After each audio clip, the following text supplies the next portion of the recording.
On the very first episode of Gatsby Talks Tintin, before there was Captain Haddock, Thompson and Thompson, and Professor Calculus, there was a young Belgian cartoonist, a charismatic Catholic priest, oh yes, and the spectre of communism haunting Europe. This is Gatsby Talks Tintin in the land of the Soviets.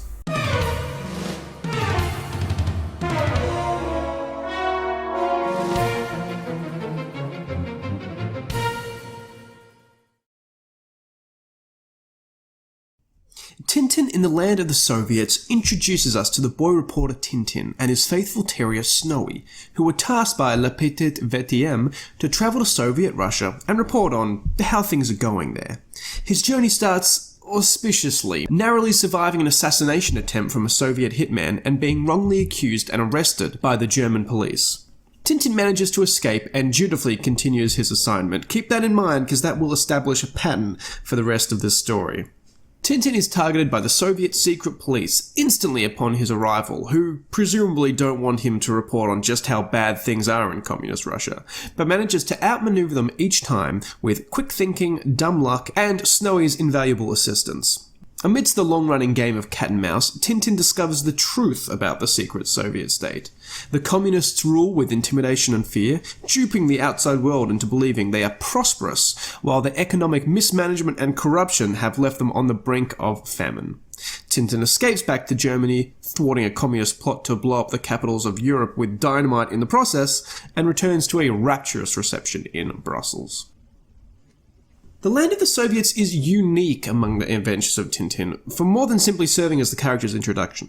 The series would always be influenced by contemporary events and feature socio-political commentary from Hergé, but it would never again be as politically charged as it is in The Land of the Soviets, with the scathing picture Hergé paints of Soviet Russia serving as an undisguised piece of anti-Marxist propaganda.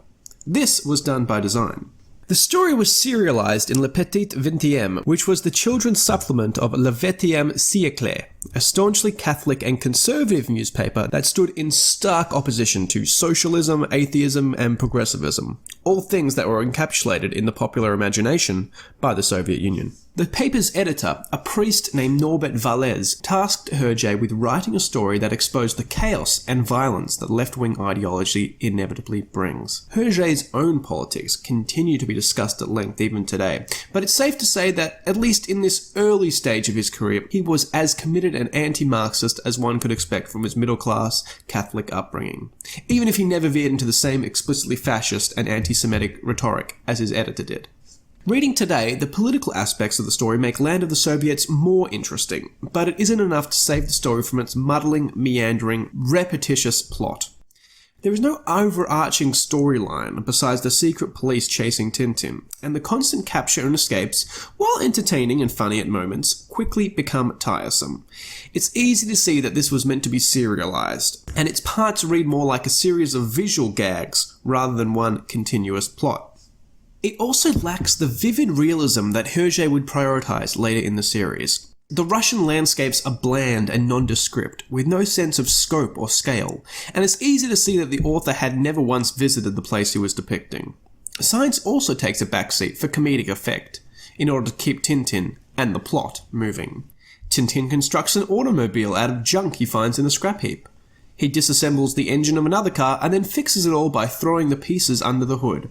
And he fixes a plane by cutting down a tree and carving a propeller with a pocket knife. It has a childlike charm on its own, but it's leagues away from Professor Calculus explaining nuclear rockets to the reader 20 years later. Tintin himself appears more childlike as well, a bit more cheeky, a bit quicker to violence, and not quite as patient as he would become. Snowy, besides looking way too anthropomorphic for my liking, is also more cynical and intelligent here than he would be at the end of the series, though his change is more of a gradual one.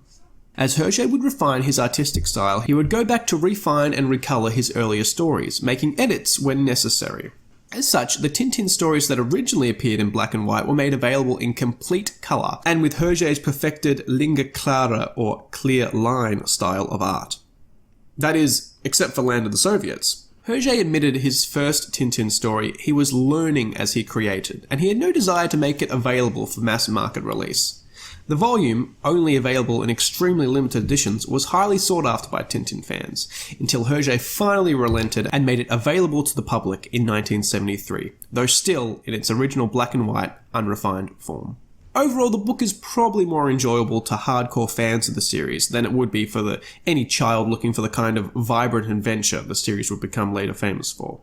The silly, consequence-free tone of the album sharply contrasts with its ham-fisted political purpose, but it is still nice to look back and see how far both the artwork and the storytelling have progressed. I was trying to think about how...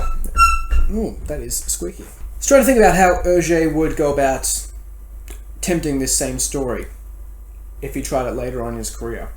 And of course, he wouldn't, because there is no story in Land of the Soviets. It is Tintin going around exploring how bad communism is, and that is it. Which is, of course, what it was designed for. That's the whole impetus behind this story being made. But I think I understand the reasoning behind Hergé never going and recoloring it and revising it. And I think that's telling, because even with Tintin the Congo and Tintin America, which I think suffer from similar narrative problems, Hergé went back and recolored them and revised them in their entirety, and was a huge undertaking, but he obviously thought they were worth salvaging. And, to his credit, he never saw the value in this, and honestly, if you were going to show someone this and be like, this is Tintin, they would be like, why are you going to make a podcast about that? That is not very good. But I think it's charming in its flaws. I like it in spite of its flaws, not because of its flaws. Or is it the other way around? Regardless, it's great for Tintin collectors who want to see how far the character has come and how far the art style has come. But it's not for casual readers. Even younger readers, it doesn't have the same sort of vivid clarity of his later works that just make them visually appealing in the very least. So it's definitely an oddity in that case. Having said that, it was a huge success off the bat, right away. We look back and say, look how far Tintin's come, but he was a smash hit. The character was a huge success for Le Petit 20e when it first came out, and they actually organised a publicity stunt and had someone dress up as Tintin when he returned from the Soviet Union. And I've got some pictures of it on my website. It's amazing how many people turned out to see this reporter. So it was a smash hit straight away, and that momentum would carry Hergé into his second story, Tintin in the Congo, which we will discuss next time. I hope you've enjoyed this first episode of Gatsy Talks Tintin. There's a bit of growing pains at the start. There was a thumping noise throughout that podcast that you may have noticed, and believe me, you're not going insane. It was definitely there. But if you're interested, I'd love for you to stick with me as we go through all of the chronological Tintin stories. I'd like to branch out a bit more as well. In this episode, I didn't get very far into Hergé's early life, his early career, and the inspiration behind the actual Tintin character. I think that's a video or a podcast all in itself. Well, essentially, I want this podcast to be just everything Tintin and everything Hergé as well. So if that sounds like something you'd like to be a part of, I would love for you to subscribe on your podcast app of choice or on Spotify. Doesn't matter. That's all the same to me. And you can follow me on tintin.podcast on Instagram. I like to post a lot of behind the scenes things, lots of artifacts from the Hergé archives, lots of sort of, little interesting bits of trivia about the series.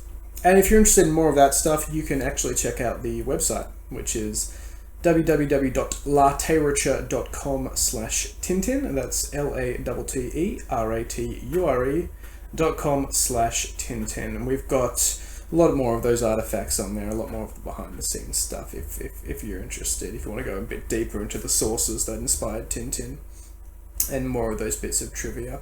And there's also some other podcasts in there you might be interested in or not. It's fine, it's up to you, you're your own person, you can decide what's worth your time.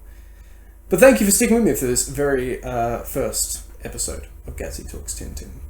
I'm still trying to work out a sign-off, but for now we're going to go with thank you for listening, Tintin heads, and I hope to see you next time.